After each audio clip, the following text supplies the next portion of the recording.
सबैलाई नमस्कार। म आज माडी देवेन्द्रपुर बजारमा छु र चाहिँ यहाँ यो मेरो मावली घर, म सानोमा आएर मामा घर खेल्ने ठाउँ भनेको यही हो। मलाई धेरै स्मरण त केही छैन। यो घर मलाई चाहिँ एउटा बजारको नजिकै यो याद थियो। यहाँ आज आउने अवसर भयो, पाएँ। यहाँ भिनाजुले लिएर आउनुभयो मलाई। ल भिनाजुलाई धेरै धेरै धन्यवाद छ यहाँ ल्याइदिनु भएकोमा। मलाई पुरानो स्मृति, मेरो मम्मीले हुर्केको ठाउँ, जन्मेको त पाहाडै हो, हुर्केको ठाउँ यो हो माडी देवेन्द्रपुर। छोडियो हामी। यो खोलाले मलाई स्कुल पढ्न जाँदाखेरि एकखेर बगाएको छ। ओ माई गॉड, ल हेर्नुहोस् यो खोलाले अहिले सुकेको छ। मलाई बगाएर कापी कलम कता पुर्यायो, मलाई कता पुर्यायो, त्यस्तो गरेको है यो खोला। भाले छ है, भाले फेरि भाले बाटो छेक्दैछ।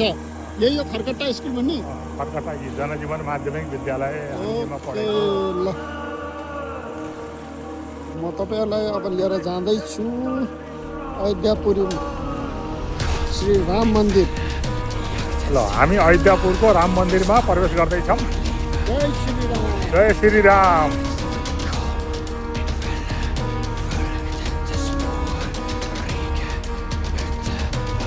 नेपालको राम मन्दिर अयोध्यापुरीमा हामी छौँ अहिले। यहाँ गुरु हुनुहुन्छ। जो पनि श्रद्धालु यहाँ हुनुहुन्छ यो कथा पढेर पक्का जानु होला। यहाँको इतिहासको बारेमा तपाईँले जान्नुहुनेछ।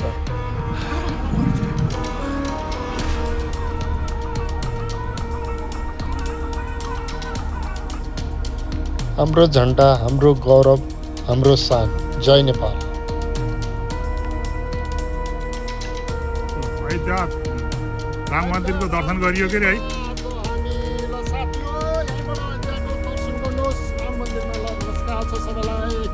अब हामी वैकुण्ठ तालतिर जाँदैछौँ। यो पनि माडीको एकदम धार्मिक स्थल हो।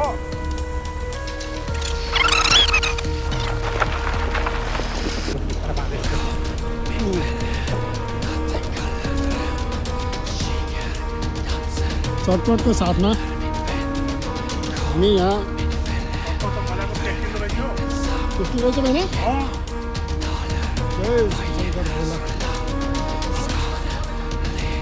वैकुण्ठ धाममा आएको पिरो पिरो चटपट बनाएर खाँदै खाँदै उकालै चढेको। अब बोल्न सक्छ होइन, गाह्रै बस्छ भने बसौँ। पहिला अघि सरियो भने ल ठिक छ।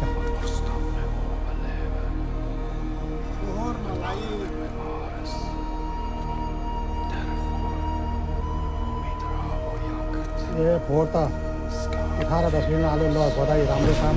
साथीहरू यो बोतल भयो, अहिले आफूले खाएको यहाँ फाले।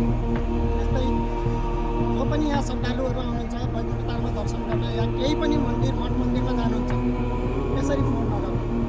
यो हाम्रो प्राकृति हो, हाम्रो जग्गा हो, हाम्रो संस्कृति हो, हामीले जोगाउनुपर्छ। यसरी मैले एक, तपाईँले एक, अर्कोले एक गर्दा देखि चाहिँ यहाँको फोहोरलाई सही सामाजिक व्यवस्थापन समितिले यहाँ ठाउँमा यसरी राखिदिनु भएको छ। एकदम खुसी लाग्यो। यस्तो पाहाडमा यहाँ हेर्नुको चढेर आयो। मेरो पक्ष पनि यहाँ चाहिँ यसरी राखिदिनु भएको छ, उहाँलाई एकदमै धन्यवाद छ। र जो पनि आउनुहुन्छ यसरी नफालौँ। कहीँ देख्नुहुन्छ टिपेर ठाउँमा ल्याएर राखिदिउँ। मानवले त पक्कै भैँमा फाल्दैन, ठाउँमा फाल्छ, अरू कसले फाल्छ अब बुझ्नु होला आफैले है। धेरै धन्यवाद। हजुरको विचार एकदम सराहनीय छ। तपाईँको मनको सराहनीय विचार एकदम योग्य लागेको छ। यस्तै यस्तै कसैले लापरवाही नगरौँ, आफ्नो खोर आफै जतन गरौँ। एक त यो धर्मस्थलमा आइएको छ, कति मिहिनेत गरेर यस्ता सिँढीहरू रेलिङहरू बनाउनु भयो, त्यसलाई हामीले जतन गरेर हिँड्न सक्नु पाउनुपर्छ। सही कुरा भिनाजु, एकदम। यो वातावरण, यो रमणीय स्थल, यसलाई देखेर तपाईँको मनमा के कुरा छ? यसलाई देखेर मेरो मनमा के हो भने, यो भनेको एकदम प्राकृतिक स्वच्छ वातावरण, स्वच्छ अक्सिजन चाहिन्छ भने यहाँ आउनुपर्छ। हेर्नुहोस् यो प्राकृतिक युगदेखि भएको यो हेर्नुहोस्। ल भिनाजुसित आग्रह गरेँ कृपया यसलाई उठाएर चाहिँ सही ठाउँमा राखिदिउँ। र म यो भिडियो मार्फत नि के भन्न चाहन्छु नि, हाम्रो क्षेत्रलाई चाहिँ यति यसलाई नगरौँ, विदेशमा गएर यसरी फाल्नु भएन के तपाईँहरूले फाइन तिर्नुहुन्छ तिर्नुहुन्न यहाँ पनि त्यो व्यवस्था गर्नु परेछ होइन हामी आफैले बनाउने नि आफ्नो क्षेत्र सरकारलाई गाली दिन्छ छरछिमेकीलाई गाली दिन्छ आफूले के गर्यो भन्ने मान्छेले हेर्दैन के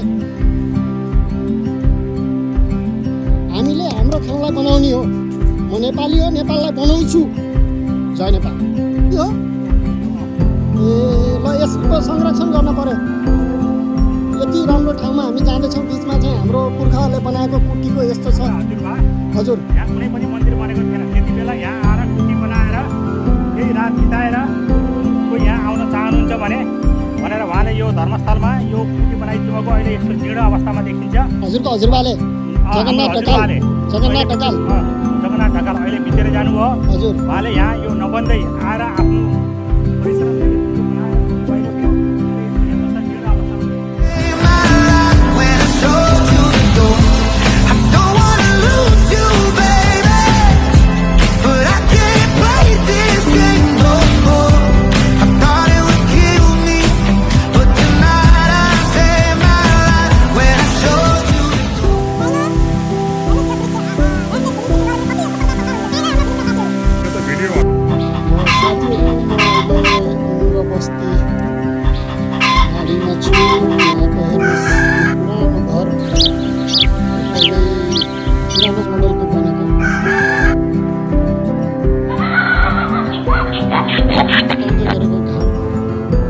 सनसेट हेर्ने हुने साथीहरूले यही भिडियोबाट हेर्नुहोस् डाँडाबारी ठाउँ पुगे भन्ने यही हो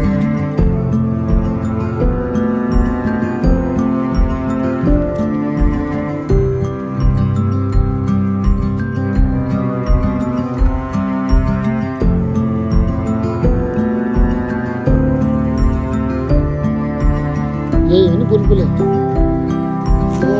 बुलबुले अहिले त्यति राम्रो बनाएछ है हामी सानसानोमा आएर चाहिँ है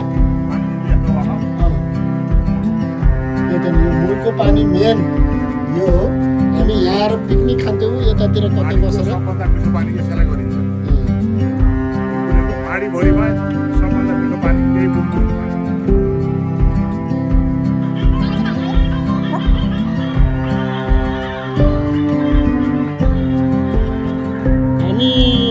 शनि मन्दिर माडीमा छौँ यो शनि मन्दिरको विशेषै कथा छ यो मन्दिरमा चाहिँ जो शनिको मूर्ति छ त्यो मेरो मामा भुवन मामाले दिनुभएको मामालाई धेरै धेरै धन्यवाद र म पनि यहाँ आएर दर्शन गर्ने अवसर पाएँ शनि देवताले सबैको रक्षा गरून् जय शनि देवता